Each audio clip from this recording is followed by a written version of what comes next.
മികച്ച പരിസ്ഥിതി പ്രവർത്തനത്തിനുള്ള സർക്കാരിൻ്റെ അവാർഡ് സന്യാസിനിക്ക്. തായ്ലൻഡിലെ റാച്ചാബൂരി രൂപതയിലെ servants of the immaculate Mary സന്യാസ സഭാംഗമായ 64-കാരി സിസ്റ്റർ മോൺറോഡിയാണ് പരിസ്ഥിതി പ്രവർത്തനത്തിന് സർക്കാർ നൽകുന്ന പരമോന്നത ബഹുമതിയായ saint Francis of Assisi award നേടിയത്.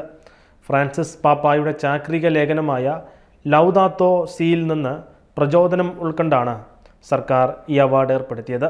മികച്ച പരിസ്ഥിതി പ്രവർത്തകയെ കണ്ടെത്തുന്നതിന് നടത്തിയ തിരഞ്ഞെടുപ്പിൽ ഈ പ്രായവിഭാഗത്തിൽപ്പെട്ട ഏക വ്യക്തിയാണ് പാർക്കിൻസൺസ് രോഗിണിയായ സിസ്റ്റർ മോൺറോഡി എന്നതും ശ്രദ്ധേയമാണ്.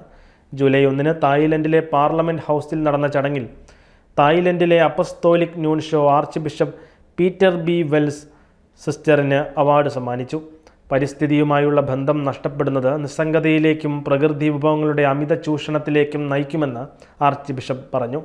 പാർക്കിൻസൺസ് രോഗവുമായി ജീവിക്കുന്ന സിസ്റ്റർ മോൺറോഡി ബാങ്കോക്കിന് പടിഞ്ഞാറുള്ള റാച്ചാബൂരി പ്രവിശ്യയിലെ ഒരു ഒഴിഞ്ഞ സ്ഥലം പാരിസ്ഥിതിക പഠനത്തിനുള്ള കേന്ദ്രമായി രൂപപ്പെടുത്തുകയായിരുന്നു.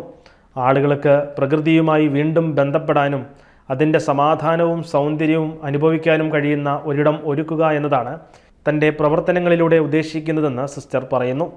ഈ മനോഹരമായ ലോകം സൃഷ്ടിച്ച സൃഷ്ടാവിനെക്കുറിച്ച് ചിന്തിക്കാൻ നമ്മെ സഹായിക്കുന്ന ഒരു ഏദൻ തോട്ടം പോലെ ഈ സ്ഥലം മാറണമെന്നാണ് തൻ്റെ ആഗ്രഹമെന്നും അവർ കൂട്ടിച്ചേർത്തു.